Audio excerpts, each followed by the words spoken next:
सबसे पहले महालक्ष्मी अष्टमी की सभी बहनों को ढेर सारी शुभकामनाएं। आपका दिन और सुमंगल हो, अच्छी तरह से व्रत पूरा हो। आज बहनों मैंने सोचा कि चलो सबके लिए महालक्ष्मी अष्टमी पर आमोती और दामोती नाम की दो रानियों की कहानी मैं आपको सुनाने जा रही हूँ। आई होप कि आपको सब पसंद आए। ये सारी पूरी फुल कहानी है, प्लीज़ पूरी फुल कहानी सुनने की कृपा करें।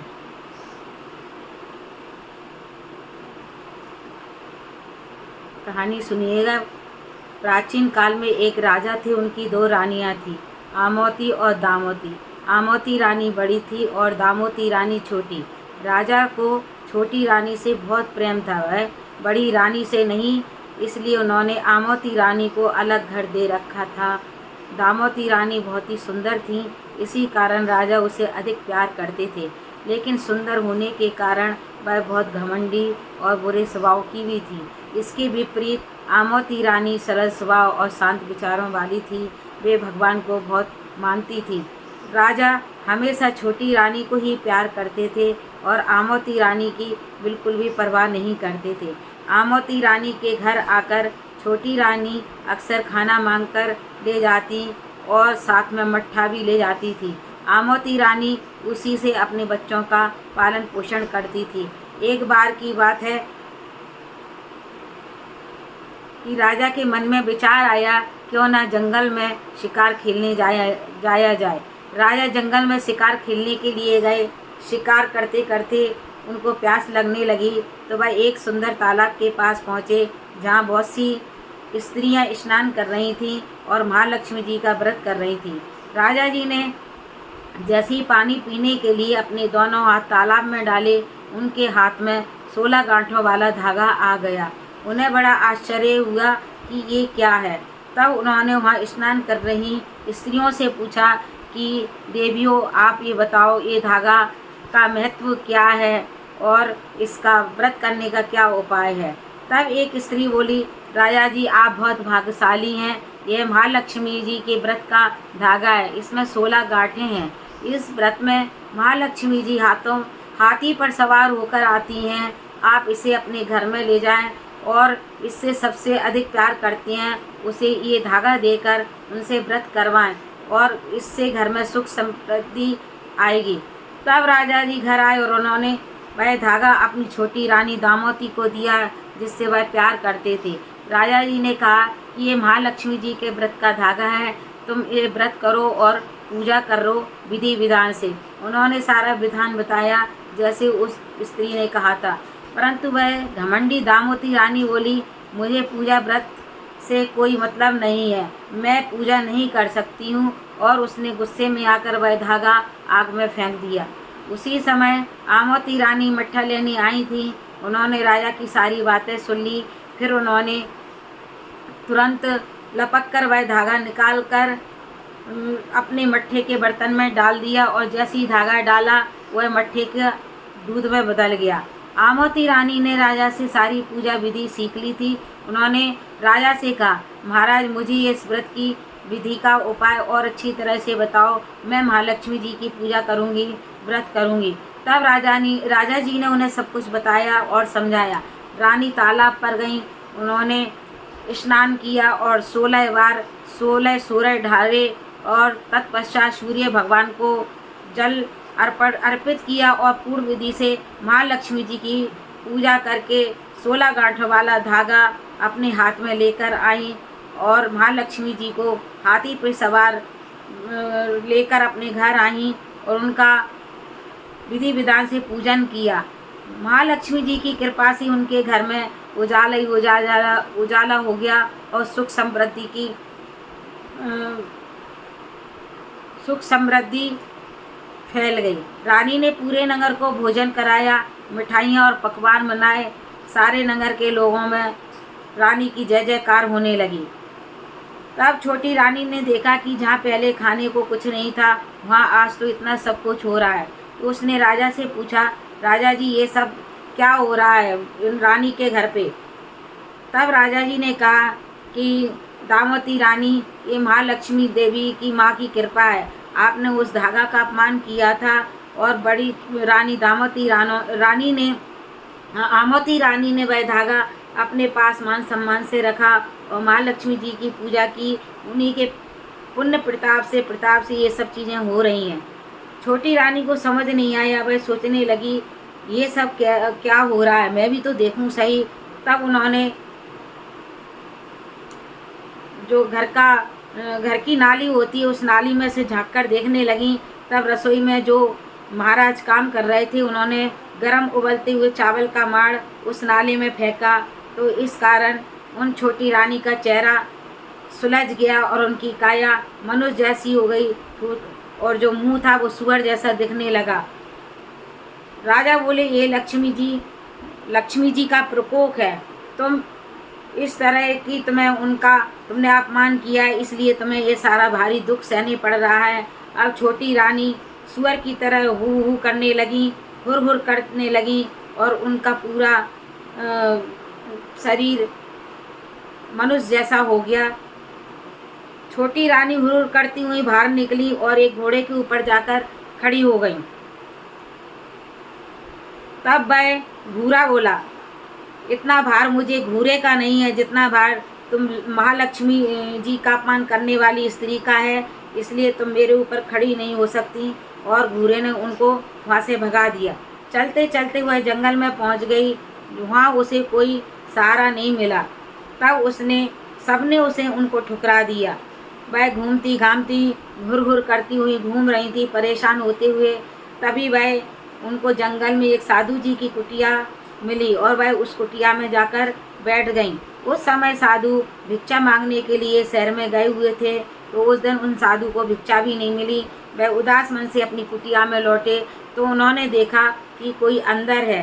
साधु ने कहा कि भूत है, पलीत है, कौन है, अगर जो भी हो बाहर निकलो। अगर तुम बेटी हो तो मेरी धर्म की बेटी हो, मैं तुम्हारी रक्षा करूँगा। रानी बाहर निकली और बोली, महाराज आपने मुझे बचाया है, मैं आपकी शरण में हूँ। इस तरह मनुष्य की काया और सुअर की तरह हुर करती स्त्री को देखकर साधु भी अचंभित हो गए और बोले, अरे तू तो महालक्ष्मी की निंद्रासी है, इसलिए तू निकल मेरी कुटिया से, आज मुझे भिक्षा नहीं मिला। वह साधु जी की चरणों में गिर गई और कहने लगी, नहीं साधु महाराज, आपने मुझे बेटी कहा है, अब तुम ही मेरी सोरन काया करो, अब मैं आपको छोड़कर नहीं जाऊंगी। साधु बोले, ठीक है, मैंने तुम्हें बेटी कहा है, इसलिए अब मैं तुम्हारी सोरन काया करूँगा। अब तुम ऐसा करना कि गंगा के तट पर जाओ, वहाँ पर अप्सराएं स्नान करने आती हैं, उनकी सेवा करो, वहीं पर वो तुम्हारा उद्धार करेंगी और तुम्हारी सोरन काया करेंगी। रानी गंगा जी के घाट पर गईं और अप्सराओं की सेवा करने लगीं। वे प्रसन्न होकर सारी अप्सराएं बोली कि तुमने हमारी इतने दिनों तक सेवा की है, बोलो क्या चाहिए। तब रानी बोली कि मुझे पहले जैसा रूप दे दो, और उन्होंने सब परियों ने मिलकर उनको बहुत सुंदर पहला जैसा रूप था वैसे ही दे दिया। अब रानी का स्वभाव भी बदल गया था। अब वह साधु जी की कुटिया में लौटकर आई और बोली, आपने मुझे बेटी बनाया है, इसलिए अब मैं आपके पास ही रहूँगी, जब तक मेरे पति मुझे लेने नहीं आते मैं यहीं पर रहूँगी। इधर राजा आमोती रानी के साथ प्रेम से रहते थे, लेकिन दामोती रानी लक्ष्मी जी की पूजा करने लगी, सेवा भाव भगवान की करने लगी, तो लक्ष्मी जी की कृपा से राजा को रानी की याद आ गई। तब राजा आमोती रानी के हाथ से पानी पीने लगे।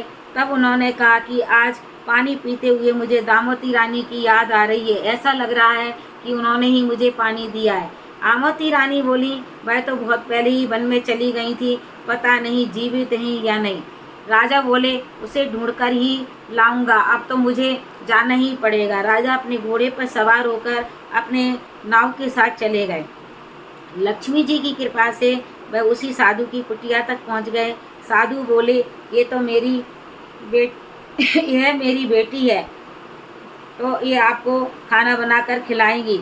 उस दिन महालक्ष्मी जी का व्रत था, तो दामोती रानी ने 16 श्रृंगार किए और 56 प्रकार के भोजन बनाए और राजा को परोस कर उन्होंने 16 बार खिलाए। तब राजा सोचने लगे कि इनकी कुटिया तो छोटी है, इनकी 16 बेटियां कहाँ से हो गईं। उनके साथ में जो नाव आया हुआ था उसने क्या किया, वो बहुत चालाक था। उन्होंने रानी की पैर पे रानी के पैर में जो बिछिया थी उस पर कड़ी छिड़क दी। तब राजा जी बोले कि इनकी 16 बेटियां हैं। तो नाव बोला नहीं महाराज, इनकी एक ही बेटी है। बोले तुम कैसे जानते हो?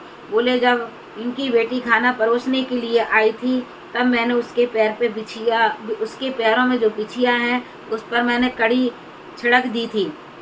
इससे मुझे पता है स्वागिन अपनी हर चीज़ चेंज कर सकती है परंतु अपने बिछिया कभी चेंज नहीं करती है। साधु बोले महाराज। तब राजा ने पूछा साधु से पूछा कि आपकी कुटिया इतनी छोटी है और आपकी 16 बेटियां कैसे रहती हैं? तब साधु बोले कि महाराज मेरे कोई बेटी नहीं है, ये तो नींदी निंद्रासी महालक्ष्मी जी की 12 साल पहले मेरे पास हुर हुर करती हुई आई थी, तब मैंने इसकी सोरन काया की। राजा बोले अरे ये तो हमारी छोटी रानी दामोती हैं, ये तो हमारी पत्नी है। साधु से उन्होंने राजा ने साधु से कहा ठीक है, ये आपकी रानी है तो आप इनको अपने साथ ले जाओ। राजा ने कहा ठीक है महाराज। साधु महाराज हमारी पत्नी को विदा करो। और साधु जी ने जब बेटी से सारी बातें पूछी तो उन्होंने बताया कि हाँ यही मेरे पति हैं। तब साधु ने कहा कि ठीक है बेटी, आप अपने घर जाने के लिए तैयार हो जाओ। और साधु ने उन्हें एक बेटी की तरह विदा करने लगे, लेकिन उन्होंने पूरी तरह से उन्हें बेटी की तरह विदा नहीं किया। मांग में तेल नहीं लगाया, कंघी नहीं की और बस ऐसी विदा करने लगी। तो बेटी जाने लगी, साथ में साधु की कुटिया भी जाने लगी। तब साधु बोले कि बेटी तुम भी जा रही हो, साथ में हमारी कुटिया भी ले जा रही हो। तब बेटी बोली कि आपने मुझे अपनी बेटी माना है और मैंने आपको पिताजी, आप मुझे एक बेटी की तरह विदा करो, मुझे तेल कंगा करो और जो बेटी के लिए विदा में देती हैं वह सब चीज़ें आप मुझे दोगे तो आपकी कुटिया आपके पास ही रहेगी। तब साधु ने उनको एक अच्छे पिता की तरह उनको विदा किया और राजा अपनी छोटी रानी को लेकर अपने राज्य में लौटे। और उन्होंने बड़ी धूमधाम से नगर में महालक्ष्मी जी की पूजा करवाई।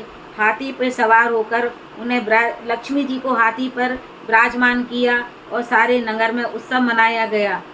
दामोती रानी भी छोटी रानी से मिलकर बहुत प्रसन्न हुई, दोनों गले मिली और माँ लक्ष्मी जी की कृपा से जैसी कृपा लक्ष्मी जी ने आमोती रानी और दामोती रानी पर की है वैसी कृपा माता रानी हम सब पर करना, सभी बहनों पर करना और सब पर अपनी कृपा बनाए रखना। बोलो जय श्री महालक्ष्मी माता रानी की जय। सबको राधे राधे, जय माँ लक्ष्मी देवी। कहानी पूरी हुई। सभी बहनों से मेरा निवेदन है कि इस कहानी को अधिक से अधिक शेयर करें। जिन बहनों को ये कहानी नहीं आती है वो आराम से इस कहानी को सुन सकें। प्लीज़ सब्सक्राइब करें, लाइक करें एंड शेयर करें। Thank you.